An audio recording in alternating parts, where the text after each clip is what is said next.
आता बातम्या वारीच्या. वारकऱ्यांच्या मेळ्यानं मार्तडांची मल्हार नगरी अगदी भक्ती रसानं ओथंबून वाहते.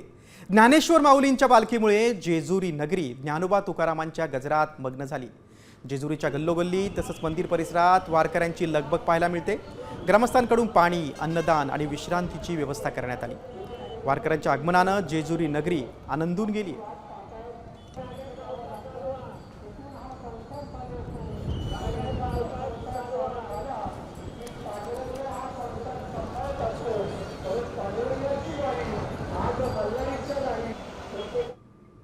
लहानपण देगा देवा मुंगी साखरेचा रवा या तुकोबांच्या उक्तीची आठवण करून देणारं विलोभनीय चित्र माऊलींच्या पालखी सोहळ्यात पाहायला मिळतं. डोक्यावर पांढरी टोपी, कपाळावर बुक्का, हाती टाळ असा वारकरी पेहराव करून अनेक चिमुकले आई वडिलांसोबत वारीत सहभागी झाले. वारीतील या बालगोपाळांच्या निरागस हरिनामाच्या गजरानं आणि उत्साहानं अवघा पालखी मार्ग चैतन्यमय झाला.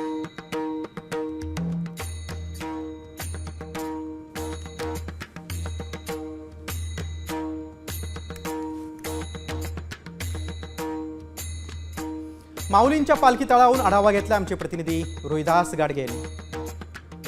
रामकृष्ण हरी माऊली संत श्रेष्ठ ज्ञानेश्वर माऊलींचा 60वा मुक्काम संपल्यानंतर माऊलींची पालखी ही जेजुरी गडाकडे प्रस्थान ठेवते. याच सोहळ्यासाठी मोठ्या संख्येने वारकरी मोठ्या भक्तिभावाने या ठिकाणी दाखल झालेत. आपण सध्या संत श्रेष्ठ ज्ञानेश्वर माऊलींच्या पालखी तळावरती आहे. या सोहळ्यामध्ये चिमुकले वारकरी सहभागी झालेत. खरं तर म्हटलं जातं मुलं ही देवाघरची फुलं आहेत आणि याच देवाच्या रूपामध्ये हे वारकरी चिमुकले सहभागी झालेले. खरं तर या वयामध्ये हरिनामाचा गजर, भक्तीचा महिमा हे सारं या चिमुकल्यांच्या चेहऱ्यावरती दिसून येतं. माऊलींचा हा सोहळा सुरू असताना या वारकऱ्यांमध्ये एक वेगळा उत्साह आहे. व्हिडिओ जर्नलिस्ट आदर्श मी रोहिदास गाडगे, साम टीव्ही न्यूज, सासवड, पुणे. साम टीव्ही मी नेहमी पाहतो, त्यावर दाखवलेल्या बातम्या रिलेट करतात.